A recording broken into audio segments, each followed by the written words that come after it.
दिल्ली हिंसा से जुड़ी जो बड़ी खबर इस वक्त आ रही है, जहांगीरपुरी हिंसा में 8 पुलिसकर्मी समेत 9 लोग जख्मी हुए हैं और हिंसा के दौरान दिल्ली पुलिस के एक सब इंस्पेक्टर को गोली लगी है। सभी घायलों का इस वक्त इलाज चल रहा है। तो आपको बता दें कि दिल्ली हिंसा से जुड़ी जो खबर इस वक्त आ रही है, जिसमें 8 से 9 लोग घायल हुए हैं, बताया जा रहा है, जिसमें 8 पुलिसकर्मी हैं जो घायल हुए हैं और इस हिंसा के दौरान सब इंस्पेक्टर को भी गोली लगी है। और आप जो तस्वीरें देख रहे हैं, कल की तस्वीरें, जिस वक्त ये पूरा का पूरा हंगामा शुरू हुआ शाम के वक्त, जब वहां से हनुमान जयंती के दौरान जुलूस निकला था, वहां पर देख सकते हैं कि जो वहां पर हिंसा हुई थी, उस हिंसा में 8 पुलिसकर्मी घायल हुए हैं और जिसमें इंस्पेक्टर के हाथ में गोली भी लगी है। और एफआईआर जो दर्ज हुई है उसमें साफ कहा जा रहा है कि पुलिसकर्मी की ओर से कि किस तरह से वहां पर लोगों ने जानबूझकर इस पूरे मामले को टर्न करने के लिए, हालात में हिंसा करने के लिए।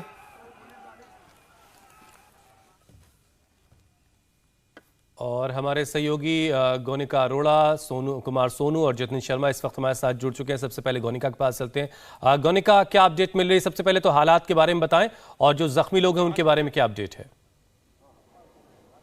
बिल्कुल हुसैन, हम इस वक्त उसी जगह पर मौजूद है जहां से पूरा बवाल शुरू हुआ। हम इस वक्त उसी जामा मस्जिद के बाहर मौजूद हैं और यहां से ही वो पूरा बवाल शुरू हुआ। दरअसल 5:30 बजे, जब पहले दिन में 2:30 बजे एक शोभा यात्रा निकली थी, उसके बाद जब 5:30 बजे दूसरी शोभा यात्रा निकली और जब वो शोभा यात्रा लगभग 6 बजे के आसपास जामा मस्जिद के पास पहुंची तो शोभा यात्रा का लगभग काफी हिस्सा यहाँ से निकल चुका था। लेकिन जब आखिर के कुछ हिस्सा बचा था तब शोभा यात्रा में मौजूद कुछ लोगों के साथ यहाँ के स्थानीय लोगों की बहसबाजी हुई और एफआईआर में जिस तरीके से एक शख्स का नाम भी दिया गया है, अंसार नाम का वो शख्स, यहाँ पर कुछ लोगों के साथ बहसबाजी करने लगा और उसके बाद ये बहसबाजी इतनी ज्यादा आगे बढ़ गई कि यहाँ पर इस पूरी बहसबाजी ने हिंसा का रूप ले लिया। और ये जो जगह है जहाँ पर हम इस वक्त मौजूद है, ये सी ब्लॉक की वो जामा मस्जिद है। यहाँ से सिर्फ 50 मीटर की दूरी पर मंदिर है।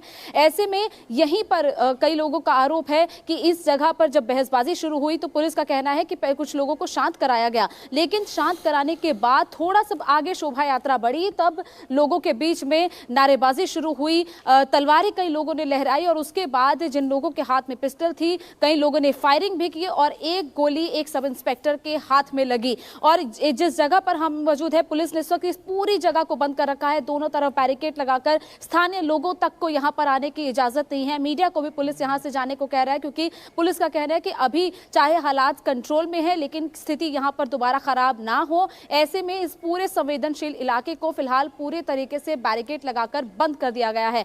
ना तो स्थानीय लोगों की यहां पर आवाजाही है, किसी भी तरीके के वाहन को यहां से नहीं आने दिया जा रहा है। जो लोग घर के अंदर मौजूद है वो भी डर के मारे अंदर घर के हैं, बाहर नहीं निकल रहे हैं, क्योंकि जिस तरीके की तस्वीर यहां के लोगों ने कल रात को देखी, लोग बिल्कुल डरे हुए हैं। क्योंकि यहां पर कई वाहनों को आग के हवाले कर दिया गया, कई कांच की बोतलें, क्योंकि यहां पर पास ही में कबाड़ी की दुकान है, कबाड़ी की दुकान में जो बोरी में कांच की बोतल थी उन बोतलों को फेंका गया, पत्थरबाजी हुई। ऐसे में सारी स्थिति को जब पुलिस ने कंट्रोल किया, लेकिन उसके पहले ही कई यहां पर वाहनों को आग के हवाले कर दिया गया। तो आप देख रहे हैं कि आज सुबह से ये पूरी दुकानें बंद हैं। हालांकि रविवार का भी दिन है, लेकिन 10 बज चुके हैं। ऐसे में अभी भी लोग घर से बाहर नहीं निकल रहे हैं, दुकानों को नहीं खोल रहे हैं, क्योंकि लोग अभी डरे हुए हैं। कई लोगों से हमारे रिपोर्टर्स ने भी बात की थी, उनका ये कहना था कि कल जिस तरीके की स्थिति यहां पर पैदा हुई तब से लोगों में डर है। लेकिन जब पुलिस यहां पर आई, क्योंकि पुलिस की कई टुकड़ियां यहां पर तैनात की गई हैं, दोनों तरफ बैरिकेड लगाया गया है, सीआरपीएफ की तैनाती यहां पर की गई है।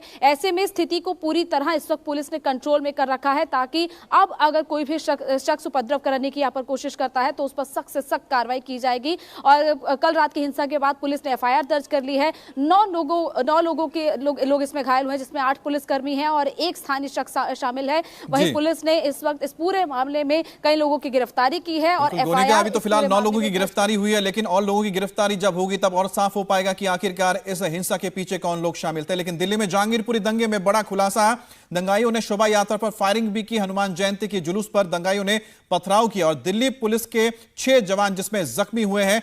और लगातार जो बातें सामने आ रही हैं उससे तो ये लगता है कि जानबूझकर पूरे प्लानिंग के साथ ये हिंसा की गई थी। और सीधा हम रुख कर लेते हैं हमारे संवाददाता जतिन का। जतिन, आपके पास क्या अपडेट है? जो देखिए इस वक्त मैं जी ब्लॉक में मौजूद हूँ। कल जो हिंसा शुरू हुई वो जहांगीरपुरी के सी ब्लॉक से शुरू हुई, लेकिन धीरे धीरे करके वो जी ब्लॉक तक पहुंची है। जी ब्लॉक के स्थानीय निवासी हमारे साथ है, उनसे हम जानेंगे कल क्या मंजर था यहाँ पर, किस तरीके से तोड़फोड़ की गई, क्या कुछ आप लोगों ने देखा है? सर हमने क्या देखा कि हम तो शोभा यात्रा के अंदर थे ही, हम प्रसाद बांट रहे थे शोभा यात्रा के अंदर ही। तो हमने बकायदा सुंदरकांड भागवत कर रखा था, सुंदरकांड और चालीसा कर रखी थी। तो हम जैसे प्रसाद बांटते हुए तो मस्जिद के पास से हमारी शोभा यात्रा निकली है, तो मस्जिद के पास हमारा काफिला रोक के ऊपर से पथराव करा गया है।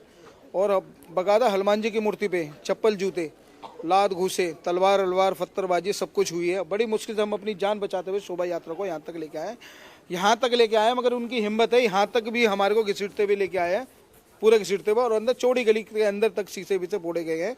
और यहाँ पे राशन की गाड़ी खड़ी हुई थी, उसके शीशे फोड़ के उसमें से सरकारी अनाज के 6-7 बोरी वहाँ से चोरी करी गई है। गाड़ियों में, बाइक में आग लगा दी गई है। दुकान पर चून की दुकान थी, उसमें से गले में से गल्ला लूट लिया गया है। और भी काफी ऐसी दहशत थी। शोभा यात्रा में थे, विवाद किस बात को लेकर? कोई विवाद नहीं था, कोई शांतिपूर्ण हमारी निकलनी थी। ना तो हमने कोई मस्जिद के आगे कोई जय श्री राम के नारे लगाए, ना हमारे पास कुछ ऐसे हथियार थे कि जिनसे उनको उनकी आस्था पे वो हो, ठेस हो। बड़े शांति में, मगर पता नहीं क्या आज से 40-50 साल हो गए, आज तक ये जहांगीरपुरी में ऐसा हादसा नहीं हुआ। ये पहली बार फुल प्लानिंग बना के उन्होंने हमारी शोभा यात्रा को अरभंग कराया। क्या घरों से पत्थर फेंके जा रहे थे? क्या बकायदा मस्जिद के ऊपर से और साथ में घर हैं, उनके ऊपर से लेडीज से ले तक, बच्चे तक से ले तक पथराव हुए हैं हमारे जी पे और हमारे जितने भी भक्तजन थे वो बड़े अपनी जान बचा के भागे हैं। अच्छा, जो दूसरे समुदाय के लोग हैं उनसे जब हम बात करते हैं तो वो आपके ऊपर आरोप लगाते हैं कि आप उकसा रहे थे उन लोगों को। सर वो तो कह ही सकते हैं, वो कह सकते हैं, वो कुछ भी कह सकते हैं, क्योंकि हमारा शोभा यात्रा सही निकली थी। अब यहाँ पे आके हम अपनी जान बचा के हमने यहाँ पे आके अपने जय श्री राम के नारे लगाए। जतिन, हम आपके पास दोबारा लौट कर आते हैं, कुछ और अपडेट्स है वो दर्शकों को दे दें। दिल्ली दंगे में तलवार वाले दंगाइयों का वीडियो भी इंडिया टीवी को मिला है। ये वीडियो एक मस्जिद के पास का है जहां तलवार लहराते दिखे कुछ लोग और धार्मिक नारे लगाकर भड़का रहे हैं। पुलिस अब वीडियो में दिख रहे लोगों की तलाश कर रही है।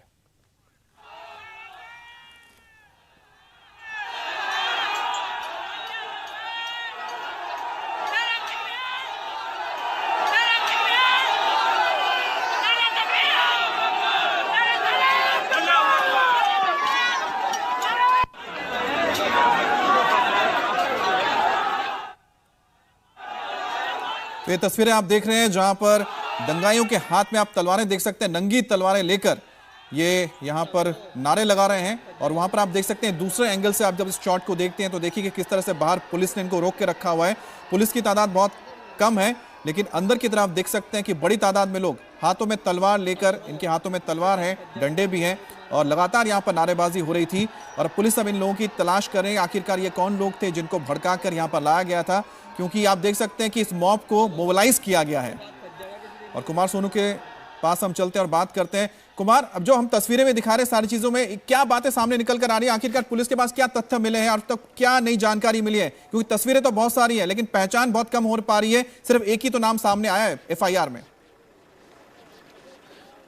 देखिए बिल्कुल, क्योंकि अभी आधिकारिक तौर पर ये मामला क्राइम ब्रांच के हैंडओवर नहीं किया गया है। हालांकि हैंडओवर होने से पहले ही जो है दिल्ली पुलिस की क्राइम ब्रांच ने 10 पैरेलल टीमें बना दी हैं और वो इन्वेस्टिगेशन में जुट भी गई है। अब तमाम इलाके के लोगों से वीडियो फुटेज और उन इलाके में लगे CCTV कैमरों की फुटेज जो है रिकवर की जा रही है ताकि आगे जांच की जा सके। फिलहाल दिल्ली पुलिस को अब तक जो है तकरीबन 70 से 80 ऐसी वीडियो फुटेज वगैरह मिल चुकी है जिससे कि दंगाइयों पर जो है लगाम लगाई जा सके, उन पर कार्रवाई की जा सके। तो लगातार अब सबसे पहले पुलिस की पहली प्राथमिकता है कि इलाके में लॉ एंड ऑर्डर को मेंटेन करना, शांति भंग ना हो उसके लिए तमाम फोर्सेस को डिप्लॉय करना। दूसरा, तमाम CCTV फुटेज और वीडियो को खंगालना, उनको रिकवर करना। तीसरा, उसके बाद उनको आइडेंटिफाई करना, उनके एड्रेसेस निकालना, उनके नाम पता वगैरह पूरे पता करना।